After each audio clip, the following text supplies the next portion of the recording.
Hi there. This video will show you how it is to meet with the soul of animals, and the owners of 3 animals and I are having a conversation about what happened and about that animals can diagnose themselves. This is one of the animals, and he had a lot of great messages and he really needed to communicate. This is shortly before he dies. This is another animal from that place. He's also he also had a lot of very, very, very strong messages about testicles and the right about that, that animals want the right to express themselves, and it's important because they are conscious beings and they feel their body and they feel their feelings and they have a lot of thoughts, and it means a lot to them that they are allowed to express themselves. This is another pony owned by Ivan and Barbara, and the people Ivan and Barbara are the ones you meet in this interview in a minute.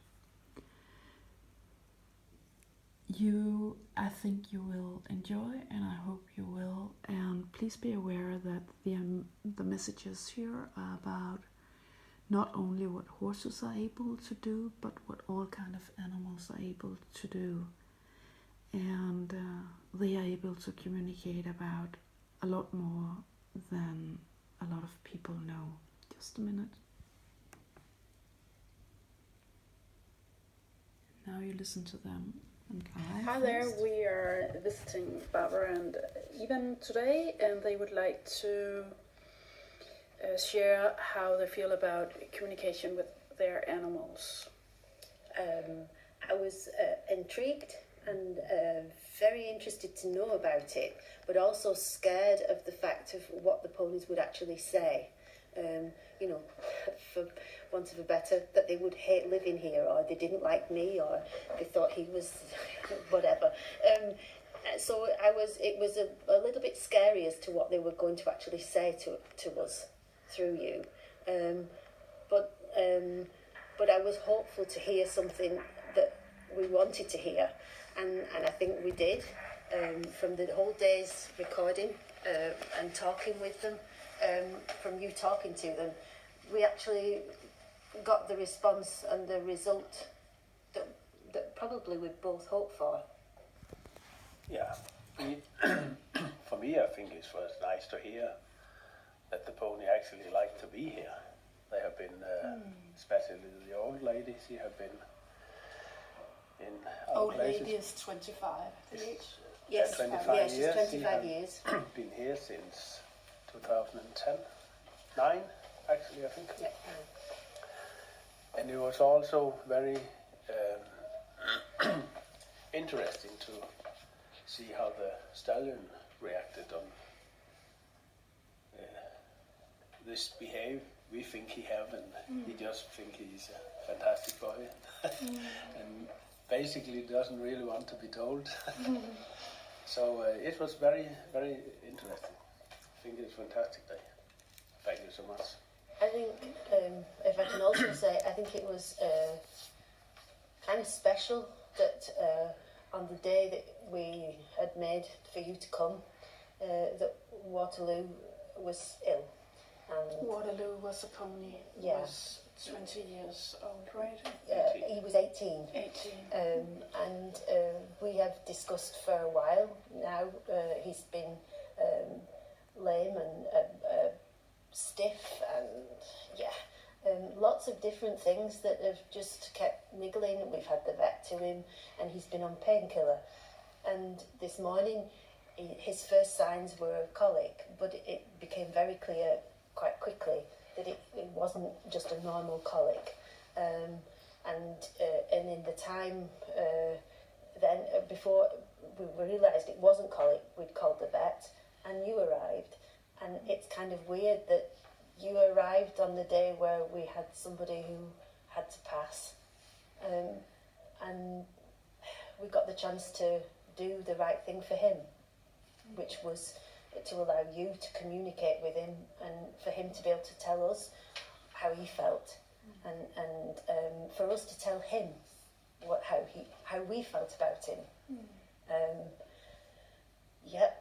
Sorry. Yeah, I guess we all of us had tears in our eyes because it was a very strong experience. Yes. Yeah. Beautiful too. Special. Yeah. Yeah, very special. Yeah. Actually, very happy we had the chance to say goodbye to him on the way Yeah. we did. Could tell him that we actually have enjoyed having him here. And he have only been here for 3 years, so it was a strong moment, strong half an hour, very strong. I think also it's the fact that having before, if we had had a pony in this situation, I would have probably done nothing different apart from the fact that having done what we did, I know that he understood, where before I've always just felt like it was me waffling, telling them that they were okay and that we loved them and that they'd got. And I've probably said to the other ponies that we've had in the past that they would be okay and it was a better place they were going to and they wouldn't have any pain and we look after their babies if they've got babies or whatever, but not actually realising that they understood what I was saying. No, it's okay. So it's a good way to say goodbye to be sure that they understand. But now to know that they actually understand is part of the fantastic thing of today. Yeah. Yeah.